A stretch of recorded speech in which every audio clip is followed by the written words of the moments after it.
Hey everyone, I'm Wa. And I'm Chris, and welcome to DocuSweeties. We're two longtime friends who discuss the riveting and sometimes trashy world of reality TV and docuseries. Yes, and through our lens, which can be salty, bitter, spicy, but at the end of the day, hopefully slightly sweet. Hello. Hello. So today we are talking The Deep End, episode 3, The Carousel.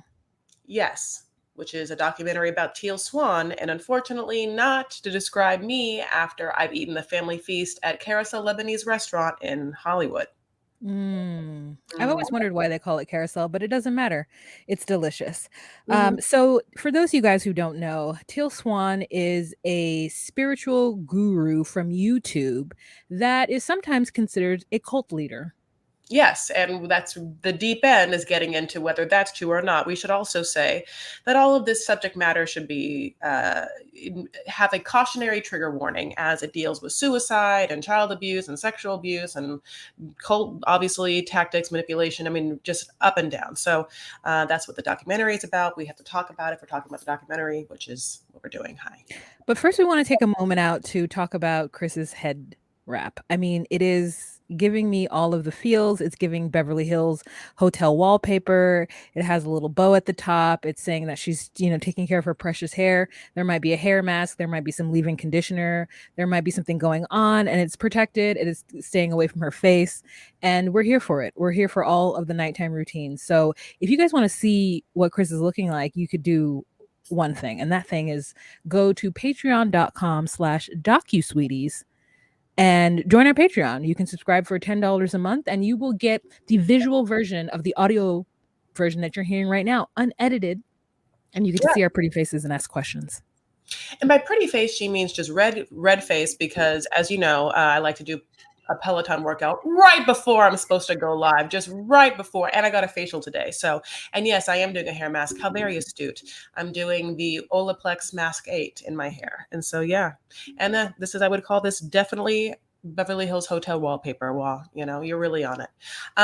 So as the docu-series goes, we'll just kind of talk about individual the sequence of scenes and what we can talk about from us watching. So um you Can I know say the first thing? Can I say it first? I would love you to. This is what I want to say.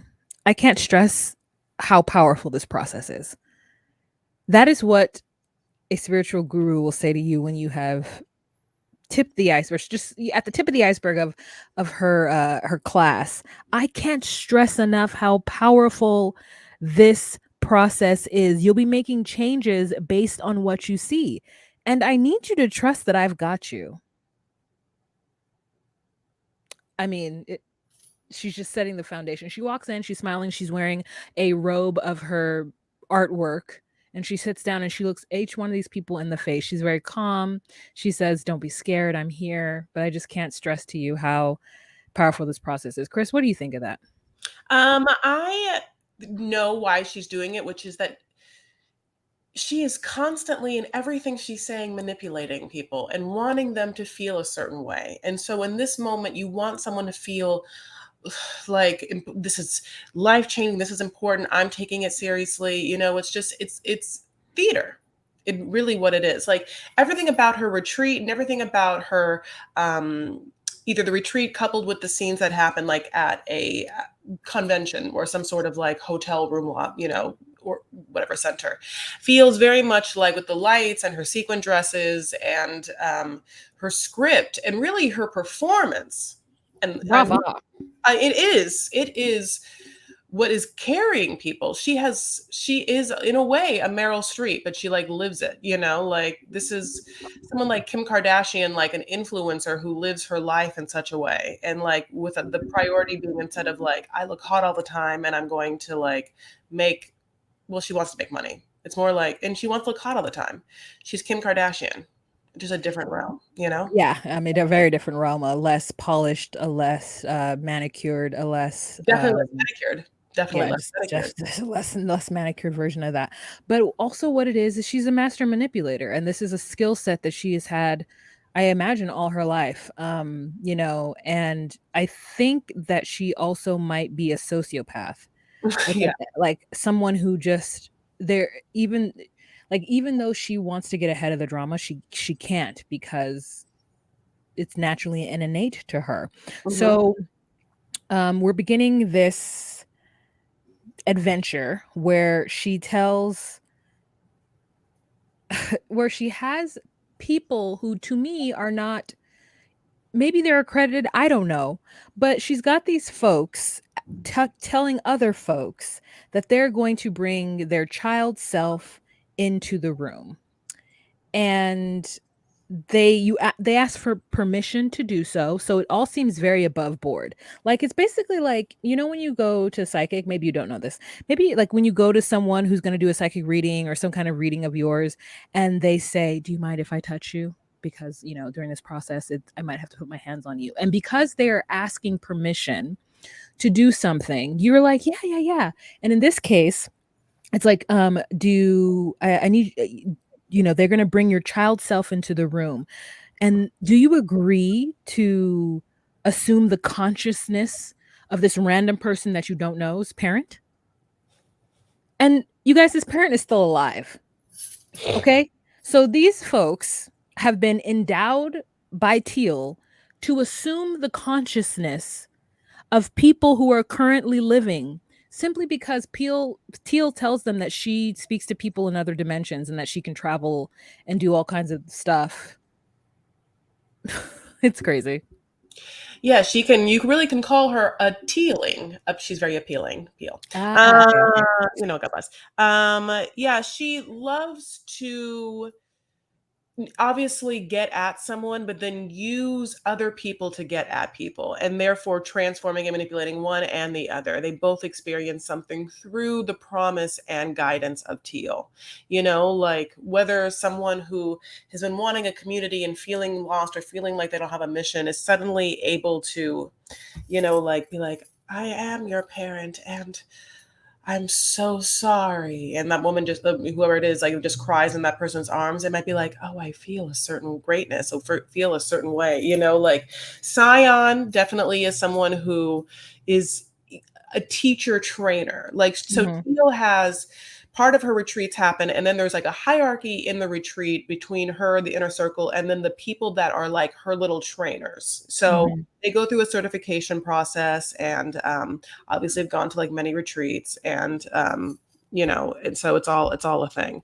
It almost feels like yoga teacher training a little bit, Yeah, you it know. really does. And the craziest thing about this one, the reason why I wanna highlight this very specific instance is because for me, when I was watching this documentary, this is the point where I'm ashamed to say it because I never want to doubt a potential victim.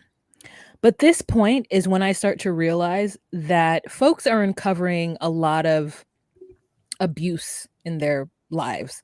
And it's not Teal telling them, the one who supposedly has had connections to the dead and other dimensions and is just like an entity moving through the space.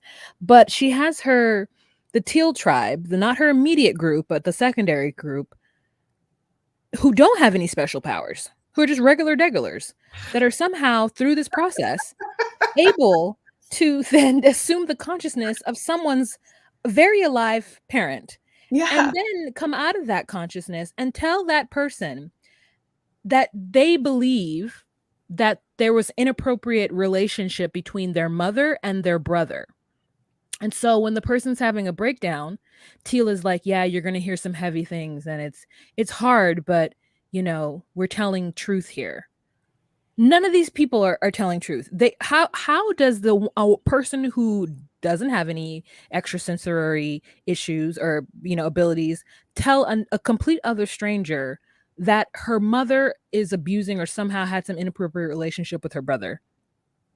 And these people believe it. Oh yeah, they definitely do, and okay, so as I'll say in episode 4 when we get a little like backstory, because I've done a deep dive, haha, in the deep end, tee hee hee and teal, there is this psychiatrist that she went to in Utah, and I have a name for you, I'll given, but basically this psychiatrist has a lot of different complaints against her because there's just like a pattern of people going to her and then in a meditative state remembering suddenly being part of a satanic club and like witnessing abuse and sacrifices, like an absorbent amount, Yeah. where it's like, did what was true and what was happening. And so, and that Teal had gone to that lady and had picked up some of those techniques. So, yeah, it's crazy. You're right. It's wild. Go ahead. So yeah, to move on from that, it's just I'm giving you guys that bit of nugget because we're gonna go on and we're gonna see more people who tell us that Teal told them that there was abuse in their lives that now that they're out of her group or harem or circle that they're like that yeah that didn't happen. So Juliana, who is Blake's wife, talks to her mother and is having a lovely conversation with her, and then in the most incredible lighting that has ever lit a human being, Blake brings her a sewing machine, and it's like one of those old school Singer sewing machines that isn't even on its own. It's literally attached to a wooden desk as a present. And it's Juliana says that Blake feels like home to her. So she's fine wherever Blake is, and we're starting to see like a very lovely and burgeoning uh love story happening. Yeah, for sure. Yeah. I mean, I think and I know that the documentary is meant to make us think of Juliana this way because I truly feel like that lighting choice and choosing to put that scene in there was definitely imagery for us. Oh, Subliminal imagery that we're supposed to think of Juliana as like some kind of pure spirit. oh, she's the angel that is saving Blake. Yeah. And Blake, like, whether he knew about, that he needed saving and to commit suddenly to her or whatnot. But yeah, no, it's angelic lighting, and her like strawberry blonde hair glistens, and her like, yeah, and it's interesting because Blake also is the safe space for Teal. So like, it's really gonna put us up against something. But then we get our Molly, which Molly is also, besides Blake, and like there are really positive characters in this, and it's honestly shot so well, as you said, in that scene, and also the storytelling is so interesting. Which Teal will then have something to say at the end, because I do have what Teal said about the documentary. So.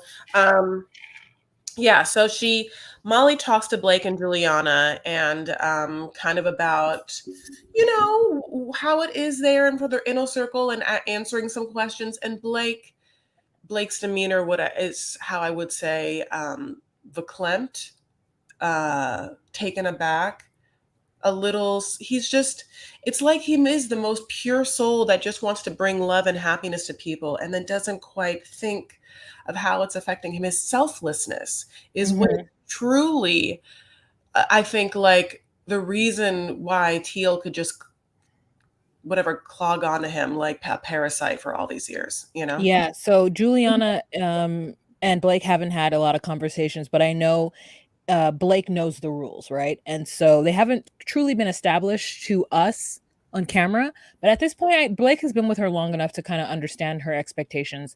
And so Molly is talking to Juliana and asking her some general questions about being in the inner circle and her experience as a newbie. And if you guys remember, Molly was hired by Blake and the team, or by Teal's team, to help suss out any ideas of a cult, like why people think that Teal's group is a cult so that they can address the issues. It's almost like a third party. Um, and so she asks Juliana about having children. And Juliana says, well, I'm not interested right now, but it's something for the future. And then Blake says, I feel like Winter is like my child, like I've raised him. And that is Teal's son, who they talk about, but they don't really show. And I think that I like the fact, because he's a minor, that the production kept him largely out of it, because he lives right there with them, but we only see him one time for a very short period. And I felt there in the moment that Blake was kind of like, oh, I already have a son, and it's Teal's son, and I can't have any others. Like, I already done this.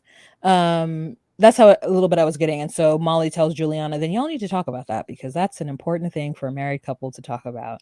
And then the next thing we have is everybody's just sitting around watching home videos of Teal. And I was wondering to myself, are they watching home videos of everybody or just Teal? Because they're, just like, let's look at a young Teal. Let's remind ourselves what baby Teal was like. Yeah. Her eyebrows were still thin, everyone. If you wanted to know if her eyebrows were still crazy thin, they were. So she'd been like plucking out her own eyebrows and ruining her forehead for years. Yeah, I think I don't know, even from her baby pictures where she has that haircut, I just also don't know, maybe she had bushy eyebrows ever, you know? Like, she has a certain eye shape and maybe her I don't know how her eyebrows grow, but no, her eyebrows are crazy. I Um, choose to believe that her eyebrows are crazy and she's crazy and the whole thing is crazy. the eyebrows tell a tale, you They know, like, do. they A really can, brow tail. yeah, you can really judge a lot. I mean, put me on the books, that's fine. Um, yeah, it also makes me feel like that's something I would do. It was like if I had a cult, definitely people would have to watch a lot of like videos of me and old pictures of me and baby pictures of me because I wouldn't Yeah, really they show. would. They Yeah. would so that at each moment you could tell them a little bit about what you were going through at that time and Mhm. show them how you had a smile on your face the whole time. See there? I just came out of the ditch that the abuser put me in. And now you see me smiling and dancing. It's because I took myself to another dimension. And so that's why I was able to overcome. And I'm going to teach you how to overcome as well. Yeah, I guess that's a really dark side. I was more like, "Look how cute I am. I'm gonna be endeared to you." The one thing I also know about having her son on the docuseries, yeah, is like I get why, and I totally agree, but also I wonder if it would have humanized her for a little bit for to see her like in full mom mode, or does she manipulate her son like everyone else? You know what I'm Oh, I saying? imagine she manipulates her son like everybody else. Like when someone is a sociopath and a narcissist, like it is who they are. It's sometimes it's conscious and sometimes it's not conscious. I wonder if So she has mom moments though, you know? Like I wonder what she's like as a mom. I don't know. It's part of me feels like she might be a little Scientology with a mom. Like you don't have feelings. Go jump on that trampoline. I believe that. I also wanna see what she's like in a marriage, and she's had 5. Okay, so, Crazy. yeah, so then we get a sad story of Gracie. We remember Gracie as her personal assistant, and, she says that Gracie's safe space is sitting in a tub of water with a full dress on. So she's not healed. no, not with Teal. Can't get healed with Teal. Mm. But yeah, so she says that working with Teal helped her uncover abuse in her life, and specifically this story where she is unfortunately raped by her dad for eating cake, and that her mom like walked in and saw what was happening and just closed the door like she knew and just walked away, which is oh, Yeah. just And that horrifying. I mean, mhm. like Gracie, oh my God, like it's this kind of like no wonder why people need someone who's going to save them if like they experience this kind of trauma where no one saved them besides their own like body where they what's the word when people not they will depersonalize they like get themselves out Dissociate. of the It's situation. dissociate. Disassociate, yeah. Disassociate, yeah. Anyway, So go. she also says that her family built a barbecue pit and lit it on fire and then put the kids on top of it. And when the producers asked her why, she says, as punishment. And then she says, well, I mean, there are things that I didn't know that I actually uncovered with Teal. And then she says that her parents, who then I assume are still married, thinks that she's nuts, and they actually came to Utah to call the police to do a wellness check on her, and that her mom has asked her that she Gracie has asked her mom about the abuse, and her mother denies it. And I mean, when I find out that Gracie only had remembered these memories through Teal, again, I became slightly suspicious. Now, this is nothing on Gracie because I feel like she is a victim, just like anybody else who uncovers things with her, with Teal. But I was really confused about just the whole thing, just the whole story about the way that Teal has Gracie like throwing up in in a pail after giving her frog poison. I mean, it's just it's a lot that I think that I feel like Teal is absolutely abusing Gracie, and I am so sad for her. I am so sad for the situation, and that in itself makes me very angry at Teal. Yeah, I completely agree. She really, she trades on people's trauma and suffering. It's like she is able to jump from it's like she's a terminator or whatever, and the way she's able to jump from soul to soul is if she taps into their trauma and suffering. Once she does, she's in like a virus, like she has just mastered that art so much. It's like art is a weird word to say it, but she's like she has a craft, a technique, if you will, and she can sniff on people when they have moments of pain and some of their trauma, and she just is able to get in there, I think, especially those that have like not dealt with it and maybe are in life already sweet souls, possibly doormat-esque. If she gets that kind of like submissive, meeker person, she can just get them for life, have them be a Mhm. free soldier for her. Yeah. But then we talked to Jared, who was a free soldier for her for a second. He describes how the circle is a cult, and the outer circle is more like the self-help guru kind of thing, like where there could be a number of other things that would trudge that line that we could say. Mhm. That some of the things that happened with him is that they made him get a tattoo. He also thought his grandparents had sexually abused him and accused his father of abuse.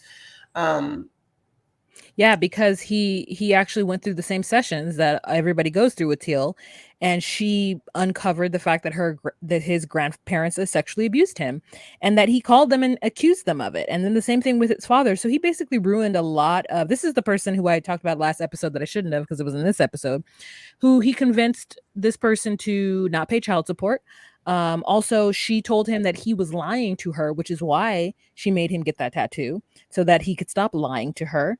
So it's kind of that thing where, like, someone's asking you to tell them about your trauma, and until you tell them something incredibly painful and taboo and hurtful, then they're telling you that you're a liar and that yeah, you're just like denying it.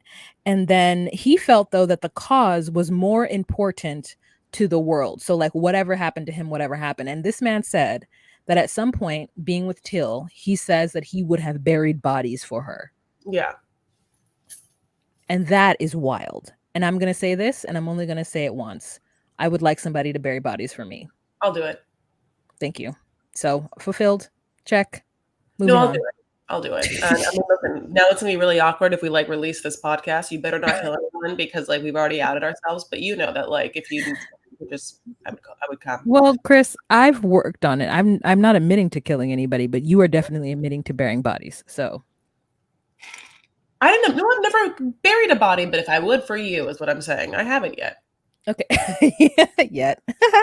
Great. Okay. But they have what they share with Jared, the list of non-negotiables. Now, this becomes Molly's kind of like list that she figures out. And Mathis, I think, also sends her one where it's like she realizes the depths and lengths the inner circle must go to appease Teal's mission, Teal's mindset, frame of mind, self-care help in order to facilitate Teal's whole life and therefore further, I mean, again, the mission, the business, whatever it is, which is that we're going to heal the world and vague things like that, like bring everyone's pain into the light. Like, everything that Teal says. Into the light, Caroline. Into the light, Caroline. Okay, Poltergeist, old movie. Great. It's very timely for as we jump into this Halloween season. Yeah, but so basically, I got what I was saying. Go ahead, Will. Sorry. So yeah, so basically the red herring, which I don't know what that means exactly, or the catch a tiger by its toe moment is when Molly comes upon this list, this contract, basically, and that is numero uno of I have a cult. Is if you have non-negotiables with people, if you have made a list of things that they cannot do in order to remain in the inner circle. So, Mhm. like Chris said earlier, the outer circle is self-help, not a cult. Teal tribe, inner circle, cult. But there's two rings to the inner circle. There are those people who think that they can assume other people's consciousness. And then there's like Gracie, Matthias, Blake, um, the Taylor, what's her name? The girl who was the Asian lady who was medical. Yeah. Cyan, Cobalt, Sapphire, and the rest of the Blue family. Yeah. So there's no leisure travel. She's got these adults on lock. Could you imagine doing something so selfless, Chris? I'm going to tell you right No. now. No. One, a cult needs HR, which I've already said in the past episode, and it's true. Two, um, there's no leisure travel. Oh, I'm not giving my life up for a cause. Oh no. Oh, absolutely not. Nope. Nope. Nope. I'm out. Nope. I'm not selfless enough, you know, like I lean towards more cult leader than cult follower, you know, if I had to pick one. Exactly. Yeah, I there will be leisure travel, okay? If you guys watch Keep Sweet, there's leisure travel in that too, and it will be in my world as well. It's kept quiet leisure travel, but I'm gonna do it. So she says that a normal life is not compatible with our life. Whew, she's told her parents they didn't love her. Oh no, this is somebody who told Teal told this woman that her parents didn't love her, but she thought they had. But then she's gonna go ahead and trust Teal because Teal's a psychic. Mhm. This is the one who's very deeply disturbed in this one, the one we see basically going through water torture in this episode, and that broke my heart. Yeah, it's this one girl that's come back and forth, and she kinda has this, like she's kind of like this rebellious, hostile attitude, and Teal, like, for some reason, is sometimes mad about it, and, like, they have a push-pull relationship is how I would describe it. It's kind of mother-daughter-esque and, like, also mildly homoerotic, you know? So I can't tell you, like, it's like a little bit of both, you know? Oh, that's my sign, or Very cool. that's my take. Mhm. The I will because will tell you. So anyway, as because God bless. So more, I guess, mother daughter. This girl and Teal have like a whole like back and forth between the retreat where she doesn't want to get into her business with Teal, and Teal keeps pressing and pressing, and the girl's like, I don't have anything else to say, and it feels like Teal's pushing for her to say something either outrageous or meaningful or traumatic or whatever, all hopefully dramatic in all of three in all four, but that she doesn't want to. Um, we learned that this girl has had multiple suicide attempts and that she needs to change. And then, like, yeah, she definitely calls out Teal in a group setting. We think that Teal's going to just eat her alive. Like, it's actually, it's scary. She says her life is better. She says that's BS. Juliana does go to help her. But anyway, is this where they have their at the end? Oh yeah, that's sorry. No. So then this woman we know, God bless. So then we go back to Juliana, who's expressing worry about fitting in. Yeah, this girl, I forgot her name. We should have written it down. Yeah, No, I can't remember her name, no, but she definitely has a moment afterwards where Teal why don't where you want she's to get better? She like is always like manipulating her, like, yeah, like you just don't want to like, get right. You don't want to feel, it's just horrible. Yeah, so Teal says something to her. They go back and forth, which is great, right? The girl's really saying, like, listen, I'm not gonna keep paying you and coming to these seminars, okay? This is the last time I'm coming here. I need to be fixed. You said you were gonna fix me, so fix me. So then Teal is like, but you're resisting. And she's like, no, I'm not. You already told me my mom didn't like me. I thought she did. So okay, fine, she doesn't like me. And so that hurts her, even more. And at some point she has this whole moment in the bathroom where Juliana has to kind of step in and, the girl says something to Juliana which leads Juliana to believe that she's suicidal, and Teal can't even value her as a person in her life. Teal's I worry is that the girl will kill herself and then it'll look bad on Teal. Yeah. That is what she is worried about. And when she says that, I think that Juliana then realizes that there's a problem. So that coupled with the fact that her and Blake are super close makes Juliana realize that she's having a hard time, fitting in. And it is very sad because this for us is on camera is the catalyst. When Juliana, sort of challenges Teal in front of the group and says, "Hey, no, this is what I think we should do because she might hurt herself. She might self-harm."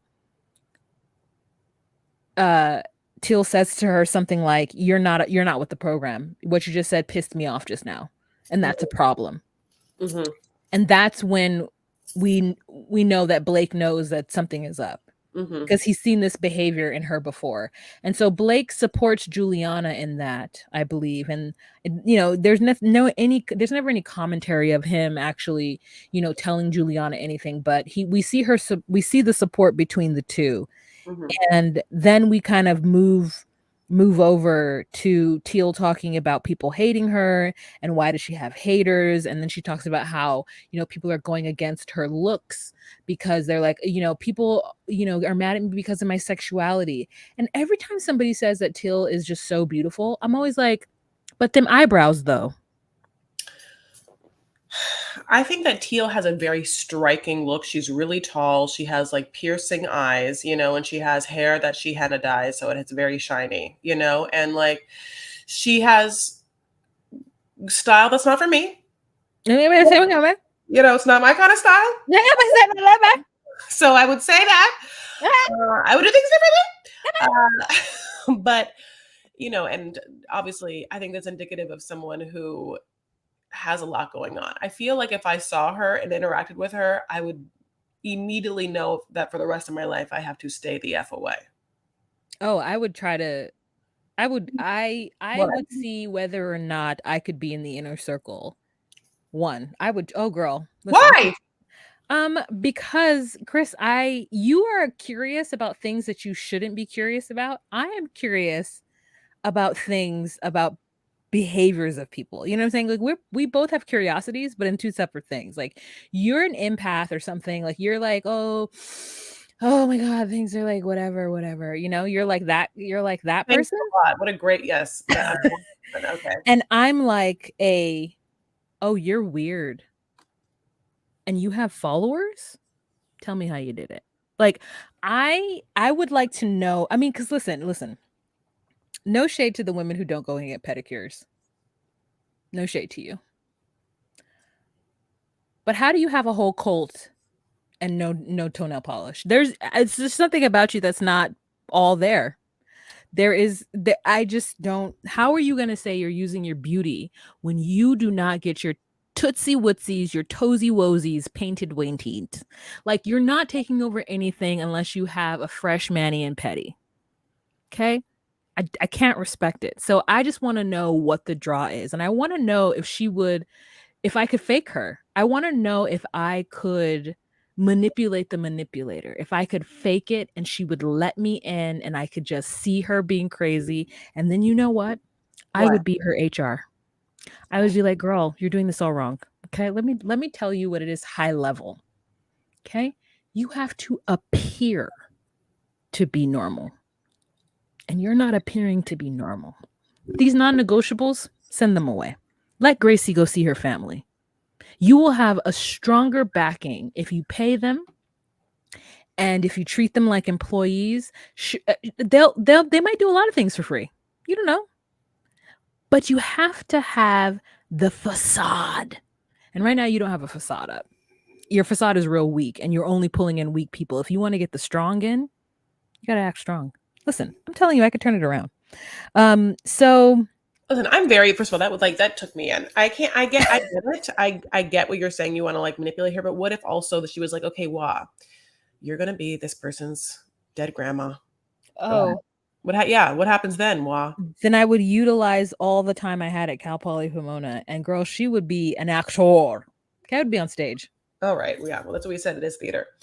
So okay. So after that, we like Molly does. This is where Molly gets Mateus sends in, like, because Molly is like real obsessed with the non-negotiables, and she says the most of it is illegal, which is true.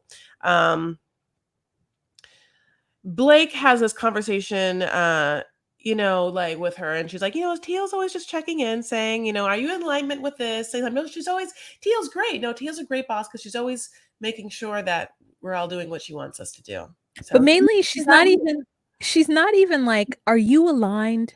Like, are you okay with this? She's like, this is what we're doing. Are you aligned?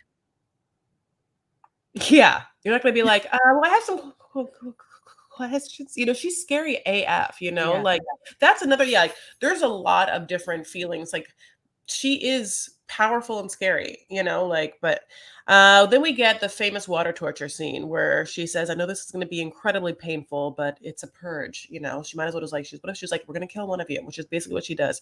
She gets that girl that we've been talking about and she puts on her like bedazzled caftan, honey, and she like gets in the water and she like floats around with the caftan blowing behind her like a beta fish tail, and like her henna hair just like, I'm sure like dying out, into the chlorine. I'm not quite sure. No wonder why she does the henna so much. It's because she's in the water so much. It's probably not good for it, unless it's a salt water. We don't know what's happening. But she floats that girl around, and then the girl, like, cries under the water, and it's like pushing her down in the water. She's like doing this thing where it's like she has to like come up for air, like, and then go back down. They kind of push her down. She's like fighting, and then they bring her up, and she's like, and then she like goes back down. Basically, that's what it is. So, if you are watching the Patreon, you got to watch me do that gulp for breath, which I think is worth the $10. Basically, at the end of this, the girl comes back up, and she's like, "I love you," and the Teal says, "I love you" back to her, and it's like, just like, you did right for me. Good job. It's just very freaky weaky. Wow. I mean, these people just stand around and watch this water torture. How can they? One woman actually has the audacity to cry, which I'm like, thank you, you're acting human. But the rest of them, especially these men, they are assisting in this. This woman comes up for 1 second. And if you guys have ever been drowning in a pool, that 1 second ain't enough. It ain't enough. It's going to make you say and see anything, which is why people use it as a tactic in torture. So, I mean, that's the end of this episode. If you guys want to hear the rest of this, please, we're going to have another episode. So join us for episode 4. Oh, yes, honey. The last is saving the best for, as I said, the last as Saving Privates Ryan. yeah, I'm sorry. I don't know. Ryan's private. Yeah, but Save the best for last. it's a good episode, and this one was a good episode too. Like, it's just like, barreling towards a finish. And again, great storytelling and great shots, and just an in-depth, unprecedented, all access kind of view of a bananas cult leader. And again, if anything we've talked about triggered you, actually, I realized also hulu.com/ the deep end has a full resource page. So, I mean, truly, if you need help, get help out there. Get someone who is licensed and trained, at least. I'm not saying that there are miracle workers amongst us, but someone like Teal Swan or someone who is like trading on trauma isn't for you. Yeah. I love you guys so much. If you want to follow us, you can. We're on Instagram, DocuSweeties. We're also on TikTok, DocuSweeties1, Twitter. We exist in real life also. That's why I'm Chris. We talked about the Patreon already, but that exists too. At where is it, Wah? Patreon.com/DocuSweeties. All right, baby boos. Okay. Hope you have a good one. Thank you for watching. Rate us 5 stars. We love you so much. Bye.